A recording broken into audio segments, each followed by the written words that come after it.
When we see pressures building in these 40 markets, we just can't ignore it, and we're not going to wait for a safety problem to truly manifest itself when the early indicators are telling us we can take action today to prevent, things from deteriorating. I am worried about coming home. Boston's Logan Airport is filled with anxious travelers after the FAA announced that airlines must slash flights by 10% in 40 high-volume markets. Logan joins Phoenix, Atlanta, and all 3 major New York City airports, all expected to see hundreds of delays and cancellations throughout the coming days. According to the FAA, the reductions would start tomorrow at 4% and raise to 10% by next week. We are starting to see some evidence that fatigue is building in the system in ways that we feel we need to work towards relieving some of that pressure. They need to figure their stuff out. They need to figure their stuff out. Sean Horton is headed to Tampa to watch the Pats take on the Buccaneers. He's already making plans in case he can't make it home Monday. Enjoy the sun. Maybe get a bartending job, depending on how long I'm there for. Massport confirming they do anticipate delays and cancellations, adding, quote, "Our federal partners have continued to come to work admirably under challenging circumstances, and we remain in close communication with them as well as with our airline partners to minimize disruptions and keep passengers informed." But with no end to the government shutdown in sight, passengers are wondering what this means for the holidays. I live in Atlanta, busiest airport. I have kids traveling from New York, D.C., and Boston for Thanksgiving. I'm just hoping for safety, first of all, and timeliness.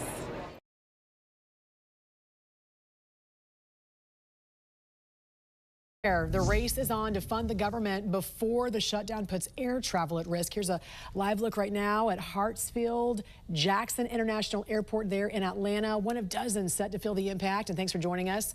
I'm Jan Jeffcoat. It is Thursday, November 6th. The Transportation Department warned it would have to start cutting flights over dozens of U.S. airports by this time tomorrow because air traffic controllers aren't getting paid. They're calling in sick. Let's get right to Mark Boyle at the live desk for the latest on the travel warnings and where that shutdown stands now in its 37th day, the longest in history, Mark.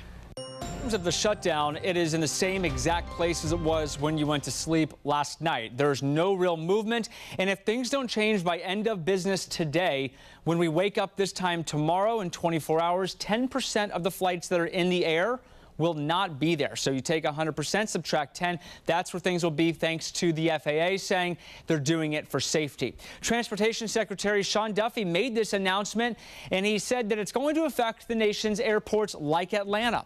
To Washington Reagan, here to my left as we get a live look this morning. All of this stems from the strain being put on air traffic controllers. Many of them are calling out. They're not going in and refusing to work without pay. Because of that, we have seen staffing pressures throughout our airspace. Those who travel will see that we've had more delays. We've had more cancellations. We do not want to see disruptions. And here's how this will work starting tomorrow. About 10% of flights will be cut at 40 airports nationwide. And we're going to see that cut affect thousands of flights starting in the morning. Right now, this map tells the story where those locations are. These are the airports that will see the effects from Tampa and Orlando down in Florida, up and down the East Coast, D.C., New York, Chicago, Texas, California at the West Coast, Alaska, and even Hawaii will get on this as well.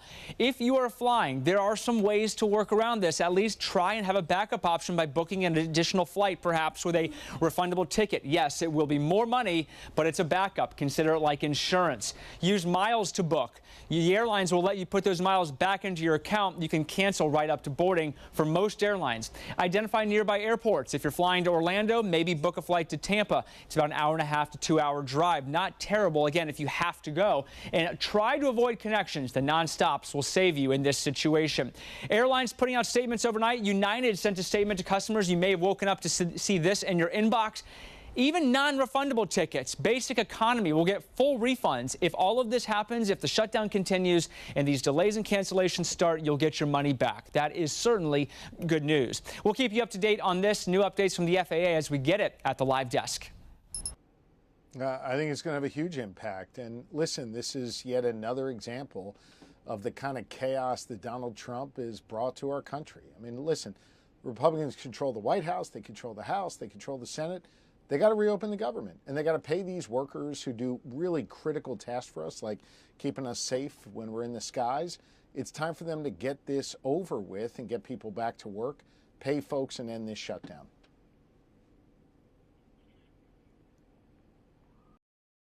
The impact here will be huge for the American traveler. The FAA says it will cut about 10% of flights at 40 major airports starting tomorrow.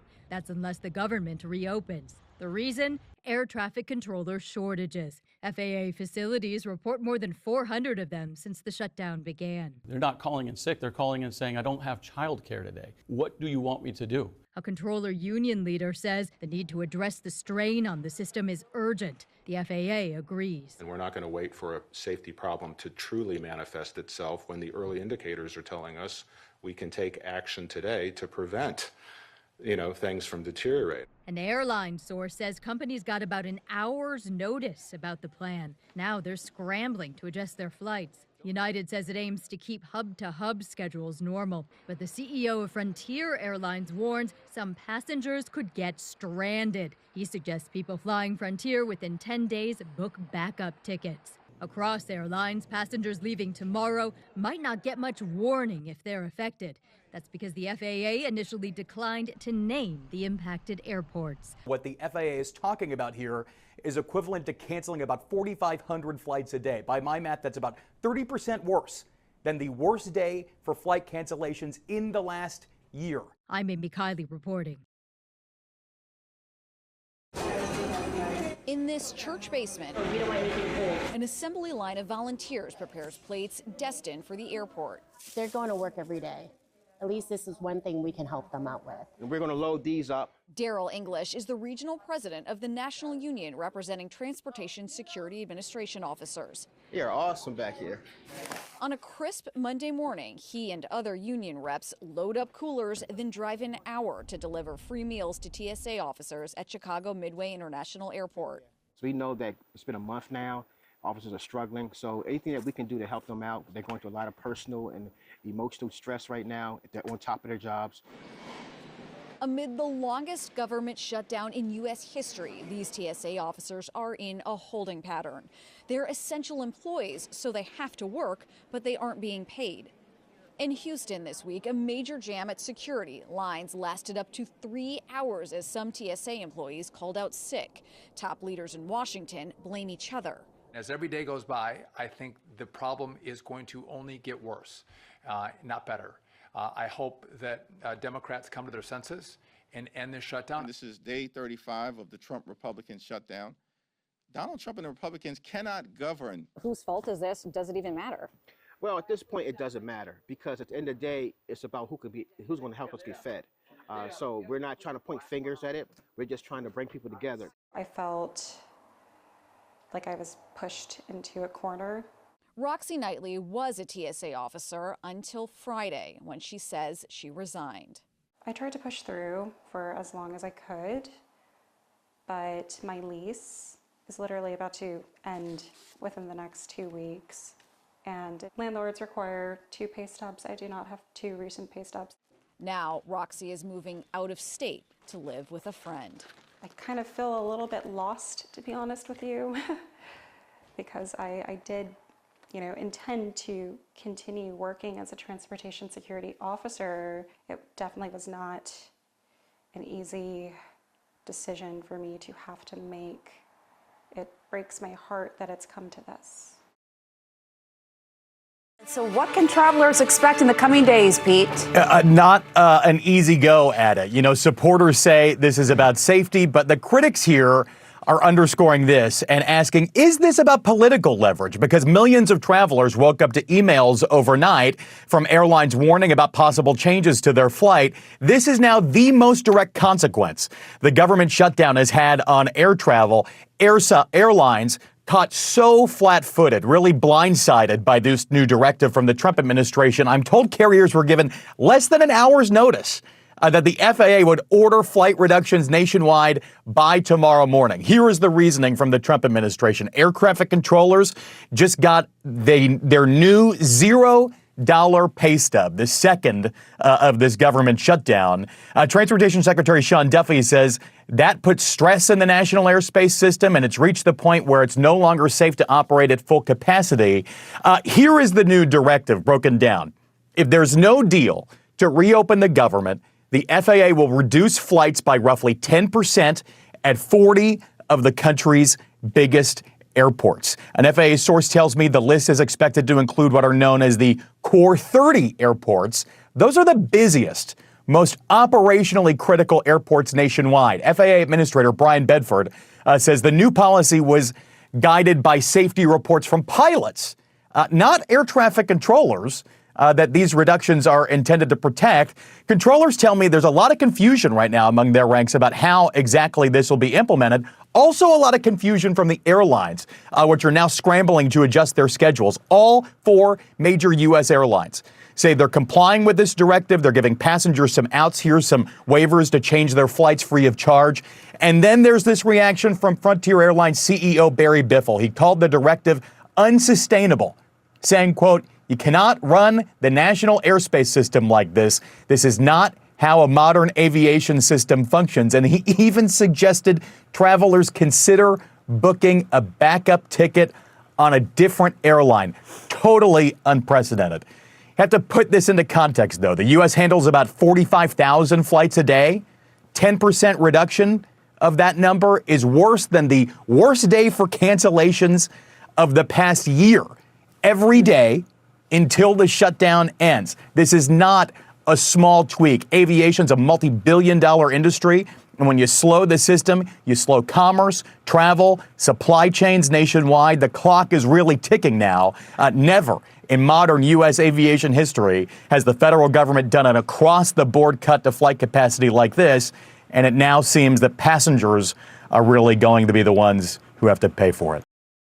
We still don't know what a solution to this government shutdown will look like. As of right now, the arguments remain the same. Republicans are calling for essentially an extension of current funding levels on a short-term basis, and Democrats are focusing in on health care, pushing to address enhanced Obamacare subsidies set to expire at the end of the year. According to sources, some Democrats have privately signaled they might be willing to support a stopgap bill to end the shutdown in exchange for a future vote on health care. Negotiations, though, are still ongoing, and others in the party are ramping up pressure to not yield without a real healthcare victory. Meanwhile, President Donald Trump continues to pressure Republicans to unilaterally end the lapse in funding by voting to end the Senate filibuster. That is not a likely solution, as GOP leadership have argued for keeping the filibuster in place, asserting that the 60-vote threshold is an important safeguard for them when Democrats are in the majority. Now, as this standstill continues, so does the impact. The FAA announced that it would reduce air traffic at a number of major airports on Friday unless the impasse ends before then. This comes as staffing shortages at terminals are already causing widespread delays, and thousands of air traffic controllers are set to miss their second full paycheck next week. At the White House, I'm Julia Benbrook. As the blame game continues on Capitol Hill, We will not support a partisan Republican spending bill that continues to gut the health care of the American people. We're just not going to have that conversation while Democrats are holding the federal government hostage. the next shutdown pressure point could be the nation's airports. The Trump administration says starting Friday, it will cut 10% of air traffic at 40 busy U.S. airports if the shutdown continues. Transportation Secretary Sean Duffy told Fox News Thursday it's a safety measure. This was not a political decision. This was a data-driven decision to make the right calls, to get ahead of any issues that could happen, in the airspace that could have negative consequences. As essential workers, air traffic controllers are required to be on the job but are getting their second empty paycheck of the shutdown next week. These are real people dealing with real life circumstances. And when you don't pay somebody for 37 days and say, hey, just keep showing up and do your best, people are going to have issues, and they're mounting daily. More than 5 weeks into the longest government shutdown in U.S. history, air travelers have already seen delays mount. As a traveler, it's very inconvenient for me, but I mean, if you're not paying people right, I completely understand. Some airlines waiving flight change fees ahead of possible disruptions. Meanwhile, the Department of Agriculture revised its guidance on SNAP benefits for November, giving some recipients a boost to their partial payments, but still not the full benefit they rely upon. In Washington, I'm Karen Kafa.